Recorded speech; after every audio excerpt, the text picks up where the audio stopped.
Dr. Flávio Urra, psicólogo, sociólogo, está vindo a primeira vez compartilhar conosco os seus pensamentos. Obrigada. É assim, eu vejo que o discurso hoje que o feminismo alcançou aqui no Brasil é um discurso que chegou. Eu vejo que esse discurso chegou, ele está presente. A gente escuta conversas no ônibus, conversas no trem, a gente ouve conversas no metrô, as pessoas falando sobre isso, a televisão está falando sobre isso. Então, o discurso feminista chegou, acho que foram uns 50 anos, né, de luta das mulheres, e chegou. E aí a gente começa a ver os homens falando assim, olha, que nem a gente tem um curso lá de gênero e masculinidade que a gente faz, e o homem fala assim, eu vim pro curso porque minha filha de 15 anos é feminista e tá me cobrando, falando que eu sou machista. Eu acho que eu não sou machista, mas o que eu faço, né? Então, os homens estão sendo cobrados, tanto pelas namoradas, companheiras, filhas, e os homens que chegam lá para nós, eu diria que eles estão com a cabeça de 50 anos atrás ainda, né? Porque isso não chegou para os homens, o feminismo não chegou para os homens. Muitos ainda pensam igual pensavam há 50 anos atrás. E por isso que é tão importante, eu acho, que esse espaço de reflexão, porque os homens estão mesmo com poucos recursos, a gente sempre vê isso, que eles não têm recurso interno para poder argumentar com as mulheres, para entender essas mudanças todas que estão acontecendo, porque foi muito rápido. Então, importantíssimo a gente abrir esse espaço para poder falar. E um pouco, acho que desse trabalho que a gente faz, depois a gente vai falar mais, mas é isso, a gente acaba sendo um pouco esse lá grande modelo, né? Mas acaba sendo uma referência de um outro tipo de homem para eles mudarem as posturas enquanto homens na sociedade. Então, lá no grupo, até a gente está adotando uma estratégia agora, porque lá no E Agora José, a gente faz 20 encontros com os homens, né? 20 encontros. Então a gente agora começou a fazer uma estratégia, a gente aumentou o número de encontros. Então a gente está fazendo 2 encontros antes de inserir ele no grupo, individual. Então assim, a gente está achando para tirar daquele grupo, porque assim, era assim, cada vez que chega um homem lá, ele chega revoltado com a Lei Maria da Penha, chega revoltado com a juíza, ele chega bravo, e aí ele fala e o grupo inteiro se solidariza com ele. Eu também passo por isso, né? Eu também passei por isso. Então a gente evitou, a gente está conseguindo agora, assim, a gente tirou, então a gente faz 2 entrevistas individuais com esse homem, para ele falar. Que aí a gente fica individual com ele, aí ele fala, a gente fica 2 encontros com ele falando.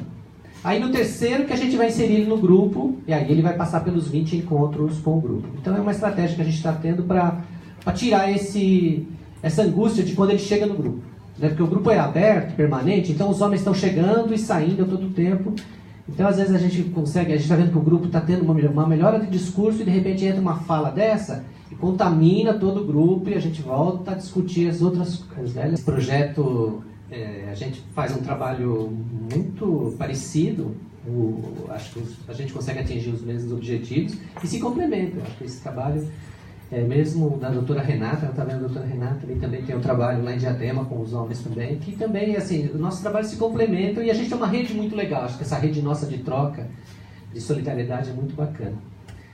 O E Agora José, ele é assim, lá nós temos uma parceria, foi feita entre o Tribunal TJ, né, o Tribunal de Justiça, com a juíza, que é a doutora Tereza Cristina, uma parceria com a Central de Penas e Medidas Alternativas e a Defensoria Pública.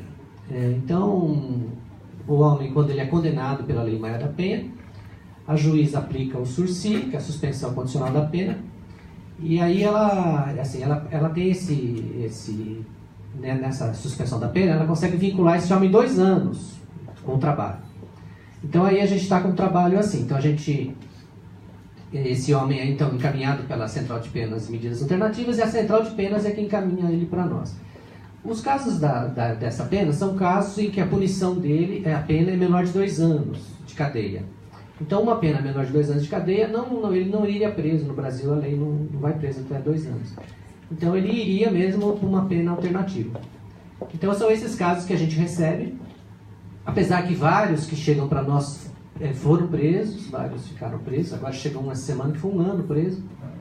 Então assim, Eles chegam e ele fica um ano preso, agora veio para o grupo. Porque a gente acredita isso, que a prisão ele não tem reflexão nenhuma, ele sai de lá mais revoltado do que quando ele entrou. Então, aí a gente faz um trabalho com ele, assim, como a gente faz essa suspensão da pena, então a nossa estratégia é dois encontros pré-grupo, depois os 20 encontros no grupo, e quando ele termina o grupo, a gente faz mais um encontro com ele sozinho, para um pouco avaliar como é que foi esse processo, e depois mais 3 encontros trimestrais. Então aí a gente reúne o grupo de quem já fechou o ciclo das 20, tem 3 encontros trimestrais para a gente acompanhar ele os 2 anos. Então ele está na mão da justiça por 2 anos, a gente vai segurar ele. Isso, que a gente faz esse monitoramento para ver os efeitos, para tentar identificar avanços, A gente aplica um questionário também quando ele chega, uma escala de gênero. Então uma escala de gênero com perguntas sobre o comportamento machista dele, e depois a gente aplica no final também para tentar fazer uma paralela para ver até que ponto que ele melhorou o discurso dele de gênero. Então o grupo é aberto e permanente, então tem homens entrando e saindo o tempo todo, e nós, como a gente teve naquela experiência nossa lá no ABC de fazer um curso de gênero e masculinidade, nós conseguimos formar pessoas para se tornarem multiplicadores desse trabalho. Então lá no ABC nós estamos com 9 facilitadores do ABC, das 7 cidades lá. Então os 9 vão, e a gente tem uma parceria com a juíza, que a juíza reverte para o grupo as penas pecuniárias. Então assim, a maioria dos processos acaba tendo uma pena pecuniária, e essa pena pecuniária a juíza doa para a ONG, nós fazemos parte de uma ONG, e a ONG então remunera os facilitadores. Geralmente assim, nós vamos em 9 lá, mas quem são remunerados é só o facilitador, e os outros meio que estão se formando assim. Nós estamos com 2 grupos, então a gente faz 2 grupos no paralelo, são 2 salas da defensoria que a gente usa, então numa sala fica um grupo, na outra sala, cada grupo mais ou menos com 15 a 20 homens, mais ou menos. Lá no grupo, o perfil, acho que o menino mais novo que entrou, acho que é 21 anos, o mais velho 76, condições sociais variadas também, vários profissionais, tanto profissionais da construção civil, como profissionais, o advogado, estamos com 2 policiais agora lá, os 2 empresários também. E o que une é o machismo, né? O machismo une, e é até engraçado, porque às vezes tem umas falas que a gente está lá, e de repente um homem fala assim, na minha geração, no meu tempo, as coisas não eram assim. Mas aí a gente, olha aqui, tem várias gerações aqui, né? Tem 76, o de 21, e a gente não vê muita diferença não, é muito parecido. O discurso deles, o discurso machista, ele é muito parecido, é isso que o Thales estava comentando aqui. Você chega em nós, né, homens, chegamos em qualquer ambiente. Se você vai falar de carro, de futebol e de mulher, você tem assunto com qualquer pessoa que você senta do lado, né, como a Gabi falou, senta do lado, você já abraça, já conversa, já fala desse assunto. Mas o nosso repertório fica aí. A gente não tem mais, não sabe falar de outras coisas, não sabe falar de sentimentos, de afeto, né? Nosso vocabulário é menor. Tem pesquisas que apontam, né, que o vocabulário das mulheres é muito maior do que o número de palavras que as mulheres falam. É muito maior do que o vocabulário dos homens. Então, e eles, assim, entre eles se reúnem, são os brothers, né? Tanto aquele de 20 como aquele de 70, eles se unem e aí tem esse discurso machista que foi construído neles, que são coisas que você vai aprendendo, coisas que não são faladas, né? Esse pacto social machista que tem, que são coisas que é aquilo que... foi a Raquel que falou, alguém falou aqui, né? Que assim, parece que tem um combinado que não é dito, né? Coisas que não precisa dizer. Mas quando a gente vai ter uma dinâmica, como o Thales comentou, a gente tem temas fechados. A gente trabalha com 20 temas fechados, cada assunto num encontro.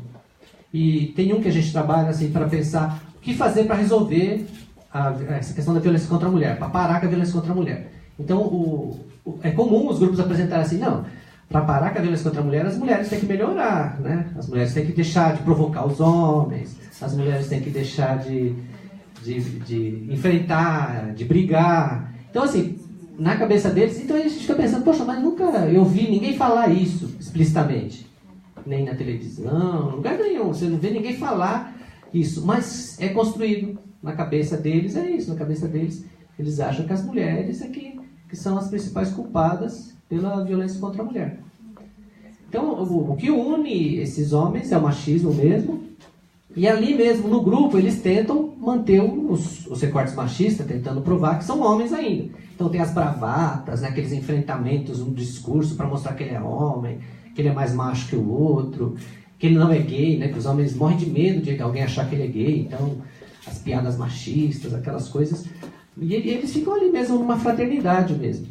O que a gente procura fazer, né, nesses nossos trabalhos, aos poucos dando outros referenciais, que aqueles homens que já estão com mais números de encontros, os facilitadores ali no meio, que aos poucos eles vão mudando o discurso e isso também vai influenciando o grupo nessa mudança. Então essa mudança de discurso acaba sendo meio coletiva, assim. E o homem acaba, então, entrando no discurso porque ele quer ser aceito pelo grupo, né? Nós homens, a gente tem uma preocupação muito grande do que os outros homens estão pensando da gente. Então, ele vai querendo entrar no discurso, então toda vez que ele é chamado a atenção por uma fala machista, ele então vai diminuindo as falas machistas. E é um processo socioeducativo e responsabilizante, porque assim, eles chegam como vítimas, e nosso trabalho, a gente tenta de todo jeito trazer ele para a responsabilização, para ele entender que ele está ali por coisas que ele construiu na vida dele. Ele não está ali por culpa da mulher nem da lei, mas por aquilo que ele construiu na vida dele. Eu acredito mesmo que o processo... a violência contra a mulher tem muitas causas. Então, para a gente enfrentar, também tem muitas formas. E tem que ser todas. Eu acho que a gente tem que enfrentar de todas as formas. Aí entra em tudo. O principal, eu acho, que é essa questão do discurso de gênero. O discurso de gênero, agora a gente está sendo enfrentando tanta resistência agora por causa do discurso de gênero. Mas o discurso de gênero, se a pessoa não conseguir entender a teoria de gênero, colocar os óculos de gênero e ver o mundo com a visão feminista, a gente não consegue fazer mudanças. Então, o mais difícil é isso. Né? A gente precisava ter professores nas creches, professoras e professores, com um olhar de gênero que fosse capaz de ensinar as crianças modelos não hegemônicos, né? Ensinar o menino a brincar de boneca, a menina a lutar. A gente precisava ter médicos, enfermeiros, assistentes sociais, psicólogos. A gente precisava ter profissionais com um olhar de gênero para poder conversar com as pessoas de forma igual, né? A gente conversar com um homem e conversar com uma mulher da mesma forma. Porque na nossa socialização a gente ensina, a gente aprende e ensina que homem e mulher é diferente, a gente olha diferente. A gente olha para do jeito que a gente olha para uma mulher não é o mesmo jeito que a gente olha para um homem. A gente não consegue tratar igual um homem do que a gente trata uma mulher. Tem coisas assim que isso vai levando até coisas para o assédio, que nem... É difícil os homens conversam com as mulheres, sempre essa questão erotizada, do toque, da insinuação. Parece que a mulher não pode ser uma amiga, uma companheira que não tem uma vinculação com o sexo. E com os homens só conseguem levar a violência. Então os homens não se tocam para fazer carinho, só para bater. Né? Então, para os homens a gente direciona o tapa e para as mulheres o assédio.